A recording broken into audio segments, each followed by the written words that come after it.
Hello friends, welcome to law portal. आज हम इस वीडियो में बात करने वाले हैं रिपोर्टिंग ऑफ ऑफेंसेस के बारे में। रिपोर्टिंग ऑफ ऑफेंसेस क्या होता है, किस तरह से होता है, किस तरह से डिफरेंट टाइप ऑफ ऑफेंसेस की रिपोर्टिंग डिफरेंट होती है, और इन सब में जो सबसे मेजर इशू है वो आता है एफआईआर का। और FIR I am pretty sure कि आप में से ऑलमोस्ट सभी ने कभी ना कभी अपनी लाइफ में इस वर्ड एफआईआर से रूबरू हुए होंगे। लेकिन आगे बढ़ने से पहले अगर आप हमारे चैनल पर नए हैं तो इट्स रिक्वेस्ट कि आप हमारे चैनल पर जाकर हमारी इंट्रोडक्टरी वीडियो जरूर देखें, ताकि आपको पता लगे कि हमारे चैनल पे आपको किस तरह का कंटेंट मिलने वाला है।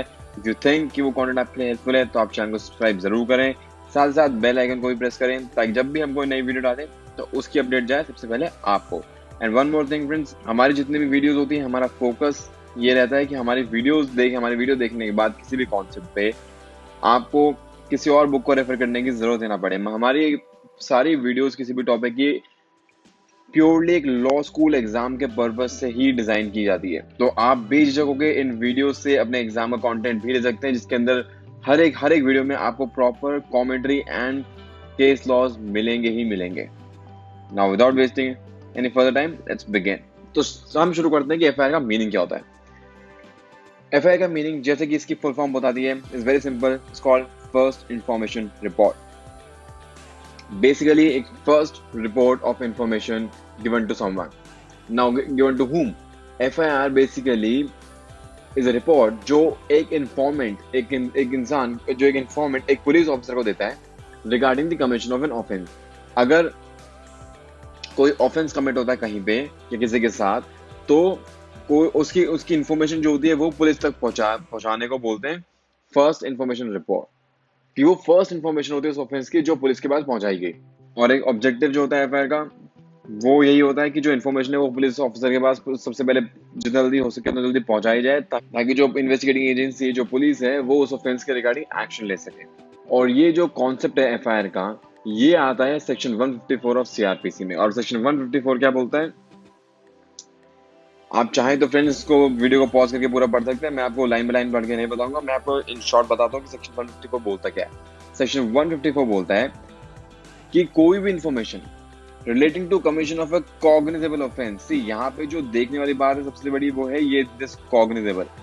तो 154 क्या बोलता है कि every information relating to the commission of a cognizable offence, यानी कि अगर कोई कॉग्निजेबल ऑफेंस होता है, उसकी इंफॉर्मेशन जब पुलिस ऑफिसर को दी जाती है तो उसको बोला जाता है फर्स्ट इंफॉर्मेशन रिपोर्ट। अब ये इंफॉर्मेशन जो है ये ओरल भी हो सकती है, यानी वर्बल भी दी जा सकती है, और इन राइटिंग भी दी जा सकती है।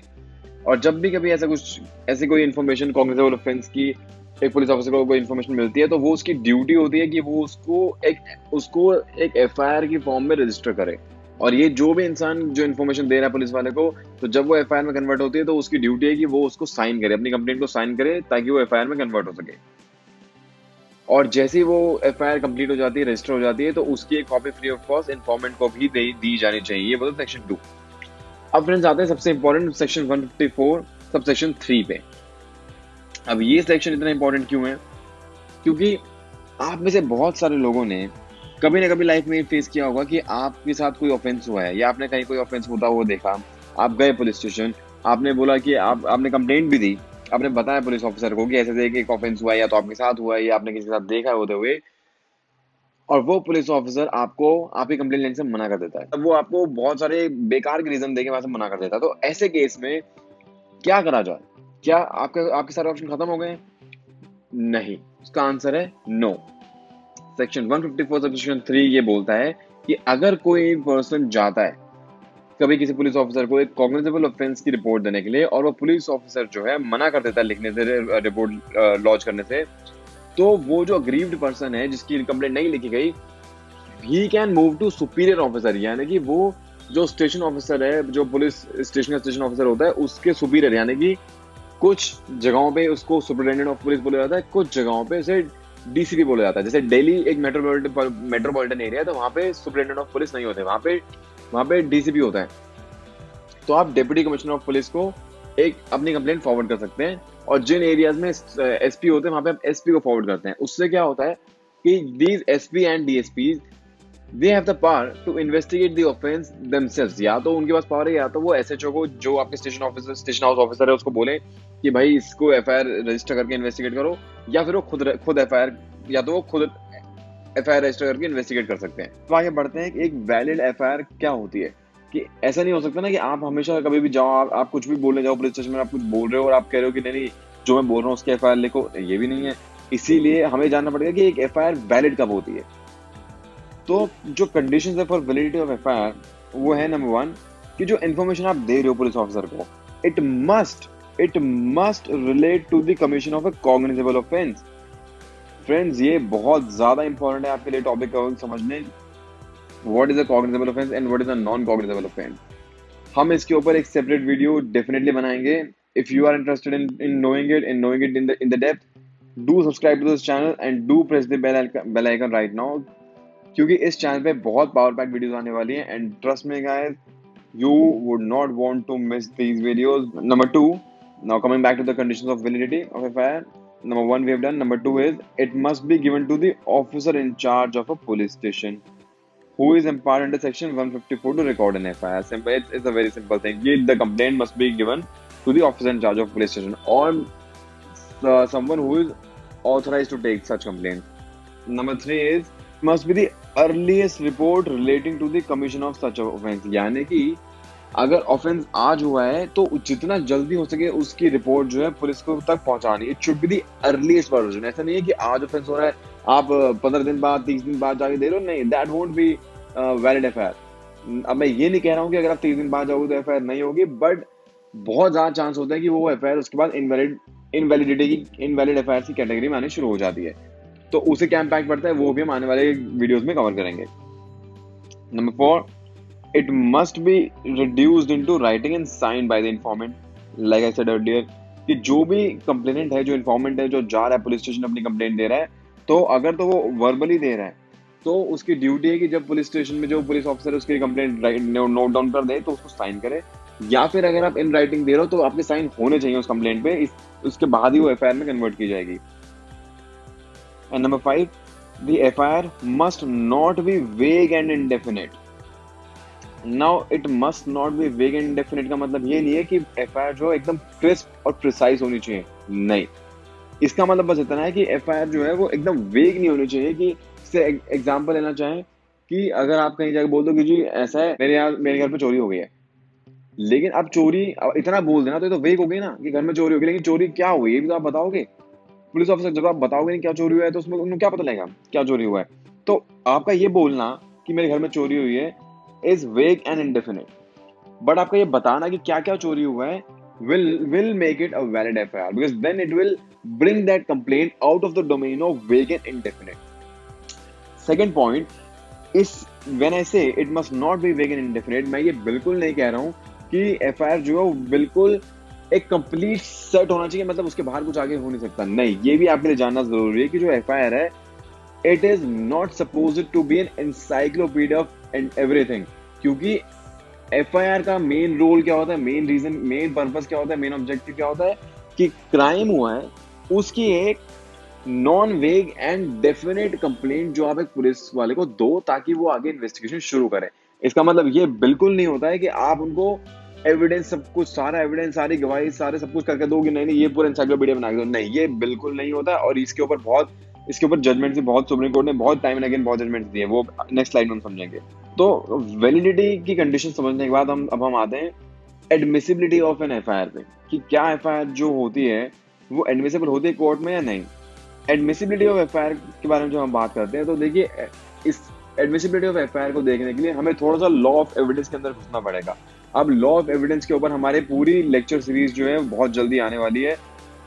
If you are interested in learning law of evidence then stay tuned on this channel. तो फ्रेंड्स, बेसिकली अभी इसमें ज्यादा लॉ ऑफ एविडेंस में ना घुसते हुए मैं एक इन ब्रीफ आपको समझाता हूँ कि लॉ ऑफ एविडेंस हमारा बोलता है कि अगर किसी भी डॉक्यूमेंट को एक कोर्ट ऑफ लॉ के अंदर प्रूव करना होता है तो उसको जो उसका मेकर है उसका कोर्ट में एग्जामिन होना बहुत जरूरी होता है।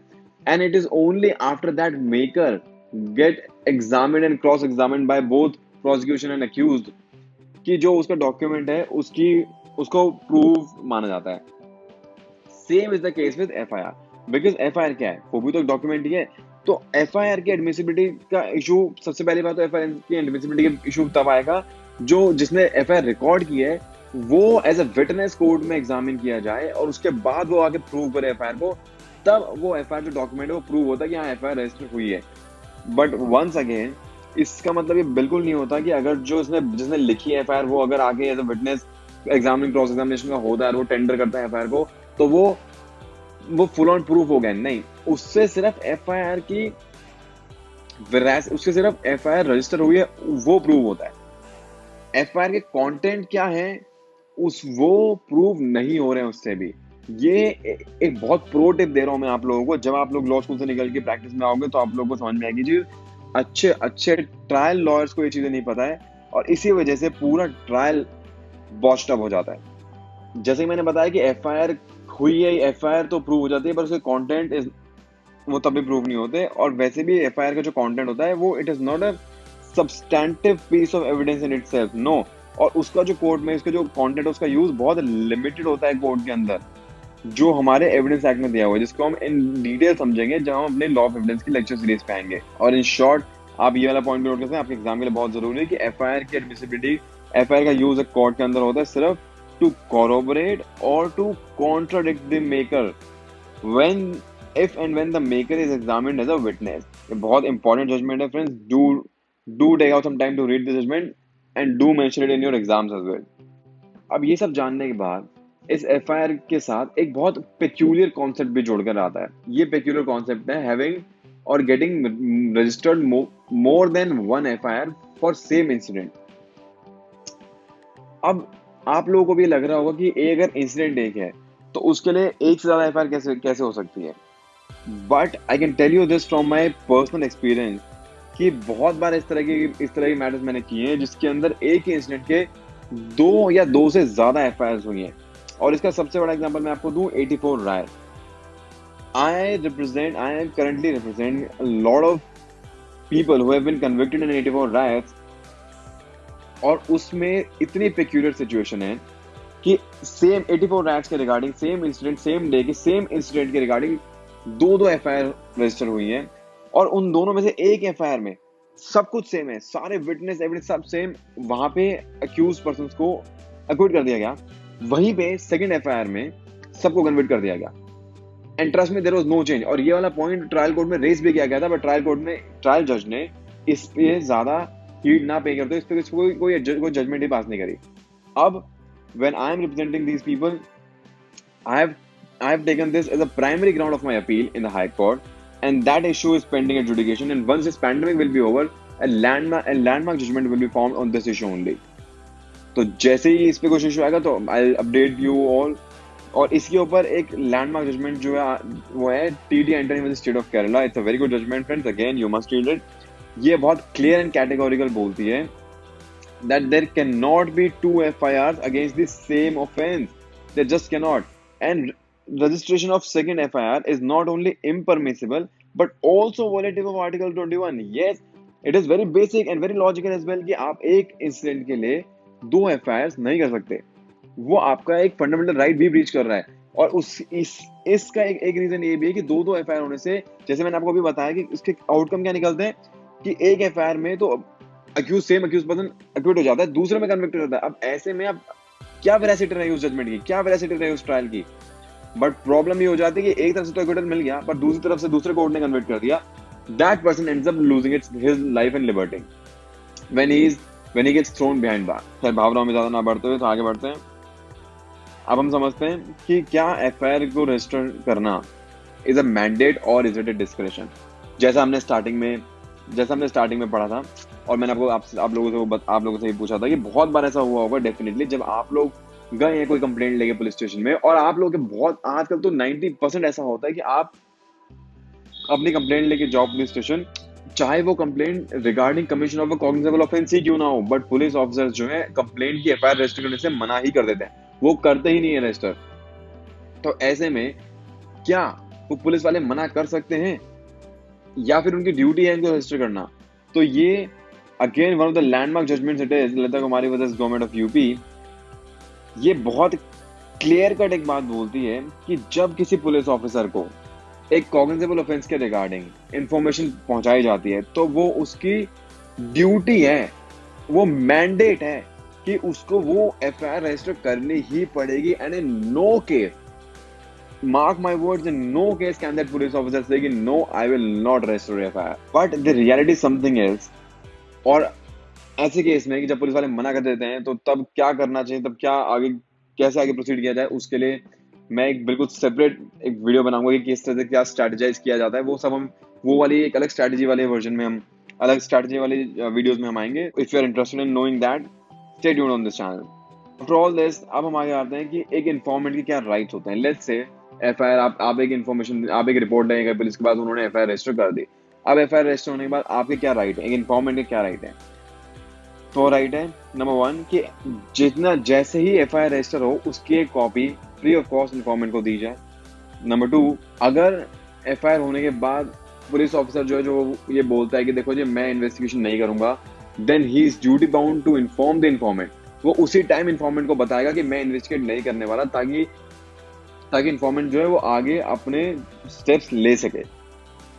नंबर 3, जब इन्वेस्टिगेशन कंप्लीट हो जाती है तो ऑफिसर इंचार्ज का काम है कि जो भी उसने अपनी रिपोर्ट तैयार की है, बेसिकली वो रिपोर्ट सेक्शन 173 सीआरपीसी के अंदर दी जाती है, उसकी एक कॉपी कंप्लेंट को भी दे और कोर्ट में जो भी फाइल करे। और नंबर 4, जब 173 के अंदर एक रिपोर्ट फाइल की जाती है बाय द पुलिस, जिसको ये लूज टर्म्स में चार्जशीट भी बोला जाता है, जब जिसको चालान भी बोलते हैं, तो वो जब फाइल होते हैं कोर्ट में और मजिस्ट्रेट वो पूरी परयूज करने के बाद उसको लगता है कि नहीं, इन्वेस्टिगेशन का इसमें आगे ट्रायल चलने का कोई मतलब ही नहीं है, मैं इस पे कॉन्ग्रेस नहीं लूंगा, तब भी वो मैजिस्ट्रेट अपने यहाँ पे डिसीजन नहीं ले सकता। उसको एक प्रायर नोटिस देना ही पड़ेगा इन्फॉर्मेंट को, और उसकी बात सुननी ही पड़ेगी बिफोर डिसमिसिंग दिस चार्जशीट। अब यहाँ तक तो हमने वो सारी बात समझी कि reporting of offence, reporting of cognizable offence कैसे होती है। अब बात आती है कि जो नॉन कॉग्निजेबल ऑफेंस है उनकी रिपोर्टिंग कैसे होती है। Well, section 155 of CrPC is the one which deals with this process कि अगर कोई नॉन कॉग्निजेबल ऑफेंस है तो उसकी रिपोर्टिंग कैसे होगी। तो उस केस में क्या होता है कि जब कोई नॉन कॉग्निजेबल ऑफेंस होता है तो इसकी इन्फॉर्मेशन अगर आप पुलिस को देते हो तो police officer is not duty bound, उसके कोई मैंडेट नहीं है कि उसको उसकी एफआईआर करनी है। इनफैक्ट नॉन कॉग्निजेबल ऑफेंस में एफआईआर कराने के लिए आपको मजिस्ट्रेट का ऑर्डर चाहिए ही चाहिए। उसके एक मजिस्ट्रेट के ऑर्डर के बिना कोई भी police officer non cognizable offence में इन्वेस्टिगेट कर ही नहीं सकता। Well, with this we come to the end of this video. I hope आपको ये वीडियो अच्छी लगी हो और कुछ नया सीखने को मिला हो। अगर आपको ये वीडियो अच्छी लगी हो तो do give it a thumbs up, share it with your friends. हम मिलेंगे नेक्स्ट वीडियो में। Till then, take care, bye bye.